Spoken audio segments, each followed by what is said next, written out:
So last time you were here, Dominique, we covered ectolife. You remember the proof of concept facility for birthing babies in those little chambers? How can I forget? Well, fortunately, it seems like they've listened to our criticism. So now we've moved on from Matrix-style birthing facilities, because obviously this would adversely affect child development by playing Spotify for a Ring doorbell, and remove women entirely from the reproductive process, like it's Frankenstein. Yeah.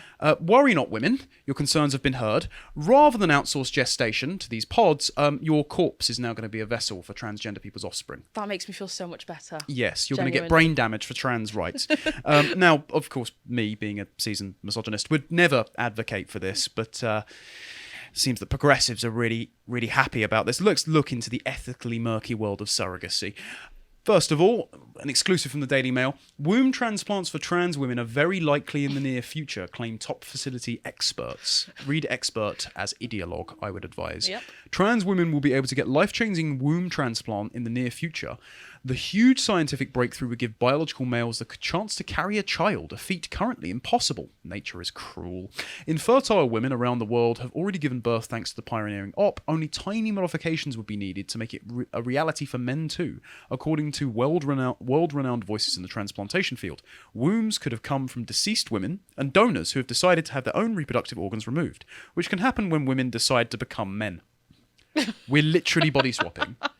When women decide to become men. So not only is the Daily Mail, unfortunately, abiding by the idea that if you just swap body parts, you will be a brand new person, but also what is with the pathology that we need to invert all genders? It's just to perpetuate revolution endlessly. It treats the material plane as some kind of, as Mao once said, biology and nature are revolutionary enemies. It's nuts. Where will it end? Where will it end? And it won't. And that is the dangerous thing. How far are these people willing to take this? I don't want to live in a world where a man can have a womb implanted inside of him, and then he can start running around going, basically, women, you are meaningless because look at me. I can have a baby too. I don't really think... I mean, maybe in the future they'll be able to do something like this, but they tried to once with the fella that was in the Danish Girl, the Eddie Redmayne film. Oh, I read that. I read that. I watched it. He died because they tried implanting a womb. It was Magnus Hirschfeld, I think, which was the sexologist in Weimar, Germany, doing gender transition changes on children. And they implanted a womb in him, and then he died because his body rejected the organ and he got an infection. What? Wow. Yeah, but obviously men can't give birth anyway because their pelvis is so narrow. So unless you break their entire lower body, it would just be C-section. I think you could Well, no, they've actually talked about connecting the neovagina up to the womb and allowing you to. Yeah, I know. I think what the question is though, again, because when it comes to obviously women having babies, there's a point to it. So we emit certain hormones that connect us. Oxytocin's the biggest one. Yeah. That basically connect us with the child when it's born. As far as I'm aware, would men be capable of doing that? Oh, they're going to take artificial ones. They actually say that in here. They're going to put you on a hormone replacement therapy. They're going to connect your neovagina up to your new other woman's womb, and they're going to have to break your pelvis so you can give birth authentically. I personally think that this is like a deeply religious project. So Carl and I have discussed this before. What religion is that? Gnosticism. So James Lindsay said this, Carl and I have discussed this before, of where it's the idea that the material world, has been created by a capricious sub-deity, like a demon. Oh, I know this. I was looking into this. And distance from the true God who made things truly, and that's our souls imprisoned in these material fleshy bodies. A bit like Plato. I don't entirely disagree with that personally. The problem is though, if your gendered soul is mismatched with your body because this sub-deity has inflicted this great cruelty on you, then it becomes a liberation theology, a moral virtue, to augment your body to be in line with your true authentic self. So it becomes an act of heroism to actually chop your nuts off and transplant a womb into you. I suppose, but then the argument would probably be that the true creator does not make mistakes. Yeah. We're all a product of the true creator. She's actually, so the true creator that they refer to, she's actually, it's a woman, and she's called Sophia. Yes. Sophia is the true one. And the fake masculine god is actually called Yaldabaoth. And in some ways, I sort of understand where they're going with it. I don't entirely agree, but I think that if that were true, then surely this creator wouldn't make mistakes. And in terms of masculine and feminine energy, it has a purpose. It's complementary, yeah. Yeah, so to subvert that, even in that sense, would be wrong. Yeah, but no? their idea is kind of similar to Rousseau in that originally we were free and everywhere we're born in chains. Yeah. Judith Butler wrote something very similar in Gender Trouble. The idea is that these cultural artifices of assigning sex at birth have been imposed on us and keep us from truly aligning with who we are inside. I can see your brow furrowing. It's not meant to make sense. It's basically a project to abolish all bodily constraints and free the will. This is why you're seeing the World Economic Forum types want to go into the metaverse and stimulate their brains endlessly. But then again, it sort of feeds back into religion in terms of Satanism, because their belief is that they are God. So do what thou will, not what God wills. As Aleister Crowley once said. Aleister Crowley, the Hollywood elite are a big fan of him as well. In that sense, you are God. So if you are God and you are I believe we do create our reality, but I think they slightly go in a different direction, because they believe that there are no consequences to creating that reality, and if there are consequences, the consequences don't matter, because if you're God, who cares about the consequences? I mean, there are none. So in that sense, if you can literally mutilate your body and do all of this, you're God. Yes. You can create whatever the hell you want. It's Promethean ambition, one doomed to fail, and that's why they get so resentful and revolutionary, and they make us all believe in their delusional worldview. Otherwise, they just call us bigots. So, academics behind the claim carried out North America's first womb transplant from a deceased donor, which resulted in the birth of a child. The team from the prestigious Cleveland Clinic in Ohio wrote about the possibility of performing the surgery on a biological man in fertility and sterility. Campaigners argue transgender women should have the same rights to carry a child as a woman-born female. Just for those who need to hear it, you don't have a right to a child. The child is not some sort of handbag pug to carry around. You don't have a right to a child. You're meant to live in service to your children. You're not meant to have them as some kind of accessory. Yeah. Also, to be otherwise is like to treat women who are tragically infertile from something like endometriosis as having their rights violated by nature, which is an oxymoron because you can't express your rights without the natural body. So, again, not meant to make sense. Not meant to make sense. It's likely the first step that would be a trans woman undergoing a vaginoplasty. So their body is more similar to that of a biological woman. Oh, you just cut your bits off and you're instantly a woman. The extensive operation involves creating a neo-vagina using tissue from elsewhere in the body, such as the penis or a section of the bowel, and provides a base to attach a transplanted womb. The process would also likely involve the removal of testicles to stop the production of male hormones that could interfere with a future baby, with sperm being frozen for potential future fertility treatment. You're just going to be killing kids trying to make this happen. You're going to be having your own. Theoretically, this could see trans women get pregnant with their own babies, similar to biological women who can do IVF using their own pre-harvested eggs. So you'll have your sperm frozen, then you'll create a neovagina, then you'll implant the womb, and then you'll impregnate yourself using your own sperm. Why would you even want to go through all that effort? Narcissism. Deep narcissism. You want your own pet project, literally.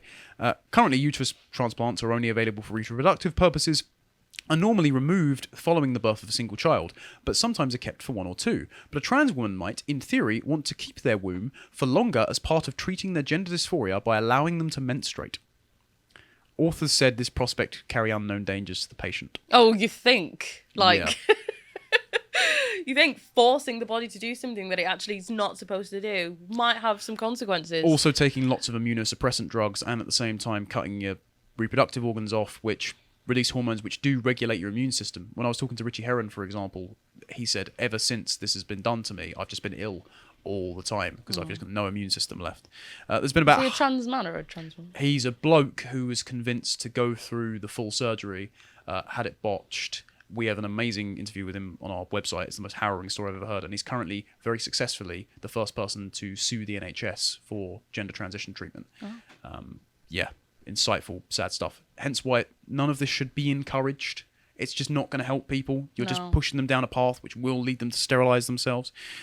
Dr. Rebecca Flick, lead author of the new article, said not opening the surgery up to trans women would be a form of discrimination.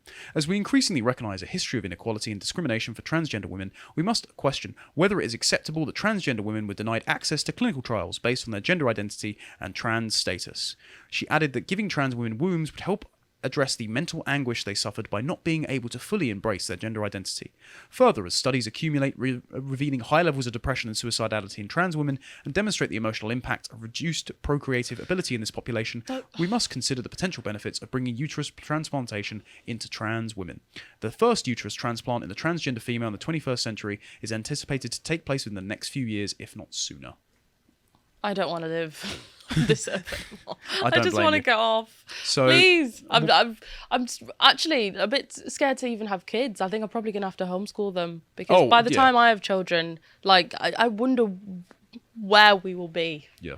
Essentially, it'll be 10 times worse. So I don't think I'll even send them into school. No, I don't trust the state school. I don't even trust most private schools because I've seen some of the diversity and inclusion department doctrine that private schools are using, and they are not telling the fee-paying parents if their child is socially transitioning while in school. That's their safeguarding policy. Yeah. They don't tell the parents. So they are interceding between the parent and child. The state is becoming the parent. Well, Joe Biden's one of his education directors said that parents are not the primary stakeholder in children's education. Who is? Exactly, all them, because obviously they want control. And this is the thing, sort of what comes to mind with this is like, I feel like they want us to be increasingly disconnected, because if you can force someone to have a child that's not meant to have a child, there is no way that they'll be able to sustain the same sort of connection that a mother would have with a child, and all you'll create is just legions of confused and disconnected children. And when you're confused and disconnected, funnily enough, you're easier to control, and also I think probably a bit more of a narcissist, so the cycle just continues and continues. To be honest, I can't even really laugh at this. I think it's really, really sad. Yeah, well, this is also a tenet of the abolition of constraints on the will, because Rousseau believed in returning to the noble savage state, where we're all just sort of wandering around atomized in nature. Wasn't he a bit of a tyrant, though? Rousseau, yeah. He we should be forced to be free. Yeah, he believed in the general will, which was a state that provides everything, but that you were free to just consume and protected at all times, and only had civil rights rather than personal rights. And because you return into a state of nature, you had no relationships. You didn't have to commit to anyone. So nature provides, but you have no intimate ties. Sounds an awful lot like us being pod people plugged into the metaverse forever, but not actually sleeping with each other, having children, things like that. Mm-hmm. We're all free, but if you choose not to be free, there are consequences. Yeah, it's the room problem. It's is the man free who never knows he's locked in the room, never wants to leave, but is locked in there and just plays computer games. Oh, it's like the Plato cave analogy. Yeah, almost exactly. So where are they getting all these wombs from? We go over to Redux. Turns out an entry from the journal Theoretical Medicine and Bioethics is prompting outrage from women on social media after theorizing that the bodies of vegetative or brain-dead female patients could be utilized as whole-body gestational surrogates. The article, originally published in November 2022, is titled Whole-Body Gestational Donation and floats the concept of utilizing women's vegetative entire bodies as surrogates for prospective parents who wish to have children but cannot or prefer to gestate. Written by Anna Smager. I'm not even going to pretend to pronounce your name right. A professor of practical philosophy at the University of Oslo, Norway, the article proposes that it may be viable to utilise the donated bodies of women for gestational purposes in the same manner as donated organs are used. I suggest, if we're happy to accept organ donation in general, the issues raised by the whole-body gestational donation are differences of degree rather than substantive new concerns. Yeah, it's a slippery slope, isn't it? Because we do it step by step. I don't know what your view on it is, but even for me personally, I'm not sure if I want my organs used for things after I die. I just think it makes me feel uncomfortable. It makes me feel slightly uncomfortable. I'm kind of okay if it's life-saving. I don't want anyone to take my eyes, though. That's genuinely really weird. That's one thing that can be donated, and I feel like anyone else looking out of my eyes is just concerning, especially because of the windows of the soul. And it's been found that, particularly in one case of heart transplant, a lot of people find themselves craving the same things as the past person that was dead. It's not just an organ. You are left over. That's really strange. Yeah, your energy's left over. I don't want my organs. Well, loads of them are going to be 3D printed soon, so that might avert that. All right, there's a solution. But then it's going to get way worse, because then you're just going to be able to 3D print wombs if you're going to be... Yeah. we're going to have 3D printed children. Eh? Yeah. Schmader similarly theorizes that the bodies of brain-dead males could potentially be used to gestate surrogate embryos as well. So a man in a coma will have a womb transplant from either a dead woman or a woman in a coma and gestate the baby as an incubator while in the coma. So does that mean that as a man, if you're in a coma, you could be involuntarily transitioned to give birth while you're in a coma? Sounds like it. That's horrifying. Like, Yep. Criminal? Where did this... Can it be criminal? God knows anymore. I mean, the Canadian government's literally killing people and they're trying to bring it over What here. What do these people think the body is? I mean, I know you've said that they view it as a constraint, but like... A fleshy prison, sounds like. A prison that can just be modified and picked apart and... Interesting. Well, that's what Simone de Beauvoir believed, and that's where this has all come from. So if you subscribe to our website for £5 a month, you can watch me put Cole through 2.5 hours of The Second Sex, a 900-page book that literally says that women should enter the workforce en masse, sterilise themselves, and we should have gender communism till the whole world is depopulated. She looks scary. Yeah, this is called the Feminist Bible. Right. This is where it all came from. Like, every idea of feminism came from this one place, and it ends up in Bible. a planet without people anymore. A planet without people. Yeah, so she hated humanity so much that she said that we should, like, there is no biological difference between the sexes, and that all pregnancy and childbirth is against the actual nature of woman, which she defined as full independence from men, which means that you have to enter the workforce en masse, which basically means be like a man, so rebel against biology, which means having no kids. She was a deeply repressed lesbian who killed her own children, so... Really? Yeah, she had loads of abortions. Okay. Yeah, so that's nice. All philosophy is projection, and we're living in this paradigm. Brilliant. Who are the recipients going to be? I tell you what, we won't play the actual clip, John, just for time, but I don't know if you saw this, but this was a transgender mother of 2 transgender kids. And you think and people think that's normal to have a transgender mother, a transgender partner, and 2 transgender kids. Yeah, the statistical likelihood of that are next to none. There's something funny going on in that house. Obviously. Yeah, we don't allege anything here, YouTube, but we in my opinion, my personal opinion. We are sure this is a great, stunning and brave mother who definitely doesn't look like the slug from Monsters Inc. On to the next one. There's also this kind of person, and the reason I chose this story that happened today is because this happened in Scotland, funnily enough. A transgender butcher has been charged in connection with the disappearance of an 11-year-old girl, so not all trans people are stunning and brave. Andrew George Miller, who is known locally as Amy, is due to appear at... Amy.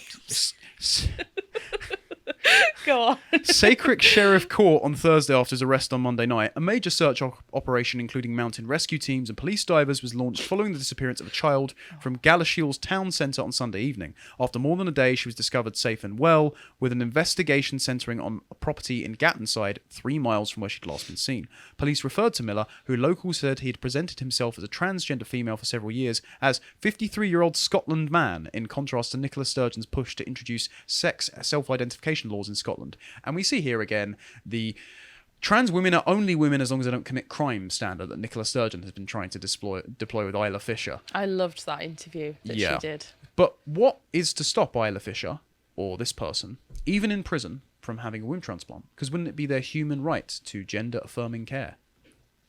You wouldn't be wrong. Yeah, kind of worrying. It seems like the public isn't having it, though, because last week... Ella Whelan went on with a member of the Scottish Parliament and decided to interrogate her on if trans women are women, and specifically if Isla Fisher was a woman. And I just thought we'd have a watch, because Callum has the thesis that basically the TERFs, I hate the term radical feminism, but people who acknowledge biology and are kind of sensible are winning in the court of public opinion. And I think the reaction of the Question Time audience, if you haven't seen this clip yet, definitely demonstrates this is the case. If we can play, please, John. Well, Jenny says that language is very important, and I agree. And I think most people at home will have noticed that you kept saying the individual. But, I mean, you have to beg the question, is Adam Graham the double rapist? A man, who now calls himself Isla fine, if that's what he wants to do. A man or a woman? Because the question at hand is not whether this rapist should serve a sentence for rape. It's whether this individual is a man or a woman, and therefore which prison he or she goes into. So what is your answer? Is this individual a man or a woman? I'm sorry, this individual is a rapist. No. The individual, we know that. I want to know, is this individual a man or a woman? Please? The First Minister was asked this question today at First Minister's Question Time. She gave the response very confusing answer. If you'll let me speak. She gave the response that she didn't know enough about the individual in question. I would say likewise. But I think the most important thing in this case, we have to be very careful because we trust the Scottish Prison Service to make these judgments on behalf of Scottish ministers. That is their role, that is their job. And it's also worth saying, to the point in relation to reviews, there are 2 reviews underway at the moment in Scotland, one in relation to the case that was previously discussed. You haven't answered the and that will question. report tomorrow. And the second is being undertaken by the Scottish Prison Service and will report directly to Scottish ministers. It is absolutely essential. We trust the prison service to make these You haven't decisions answered to the keep question. our prison population safe. I have answered the question. No, you haven't. You haven't. But can I just say, Fiona, if I can cut it, the reason why I think should this we give is Jenny one more chance to answer the question? Carry because, on. Yeah. Because the audience I'd love they to want hear it your answered as answer. well. I really would. This individual is a rapist. That is the most important thing. I have to correct myself as well. I've been saying Isla Fisher the entire time. It's Isla Bryson. Isla Fisher's the actress married to Sacha Baron Cohen, which I now feel bad about. I do love how, though, so we're meant to immediately defer to someone else's self-definition, their pronouns of what is their authentic lived experience, their reality. But as soon as it becomes politically inexpedient to say that this rapist is a woman, we've got to defer to bureaucracy, the received wisdom of the chains, we can keep passing the buck. Or you could just say biological fact. Yeah, or you could have just said that it's a man, which is just true. And the fact that she felt the need to use all of those words without actually saying anything just really does signify the the loops that they find themselves in when they're literally, I like to phrase it, they think themselves stupid. You're thinking so much and you're trying to, compartmentalize all of these different facets of what is that this is a male, a rapist, a male rapist that's trying to try his luck and get into a female prison because he knows he'll probably be treated better there and probably won't get the SHIT kicked out of him. Yeah, their pathological compassion has led them to intellectually snooker themselves. Yeah. And now they just look embarrassing in front of everyday audiences and to nature itself. So it looks like nature's rebelling. I thought we'd finish on this. The rainbow crosswalks that have been painted everywhere? I've seen this. Yeah, the horses really don't like going near them because... Who would have thought it's not very practical? Transphobic horses, I suppose. There's actually Definitely, you need to put them down. Yeah, well, someone got done for a hate crime, I think, because they took off at a traffic light near one of those and left a tyre mark in it, and they said they were intentionally vandalising it. Oh, that's just paranoia, isn't it? So I wonder if any of the horses have defecated while riding down the street and they're going to be hauled up in front of a Section 127 tribunal anytime soon. You never know in this day and age in bonkers Britain. Another thing, though, I don't know, do we have time? Go for it, yeah, of course we do. Yeah, another thing is a lot of the sort of radical leftists like to say, the problem isn't trans people. The problem is it's violent men. It's men that are the problem. It's not these trans people. It's men. Look, of course, men commit more crimes against women because there's simply more men than people that identify as trans. But there's a real issue here. Is that if you've already got one problem that exists, why would you willingly want to create more of that problem? And when you look at the offending patterns of transgender women, they're almost identical of biological men. Why? Because you can put on a skirt, you can put on a wig, but it doesn't change who you are fundamentally, and that is a man. And I don't know what these people think when they think of what a woman is, but it's certainly not putting on a bit of lipstick and a skirt. No, it's far more than that. You're creating a Trojan horse for sexual crimes, and the actual horses don't like it very much. So I would suggest we ask ourselves the Jurassic Park question when it comes to artificial wombs. And that is that they spent so long thinking, what can we do? They didn't consider, what should we do? I don't think making ourselves reproductive Ozymandians is a particularly bright idea. Listen to nature. Yep. Nature knows best. There Mother we go. Earth knows best. Oh, I don't know if you believe in that. Get off. No. I'm a Catholic. It's blasphemous. If you appreciated that segment from the podcast of the Lotus Eaters, you can go to lotuseaters.com to get access to all the premium content that's on the site, such as the book clubs, this one on George Orwell's Animal Farm. If you'd like to find out what else Lotus Eaters is putting out, you can follow on Getter at lotuseaters_com on Getter. Thank you and goodbye.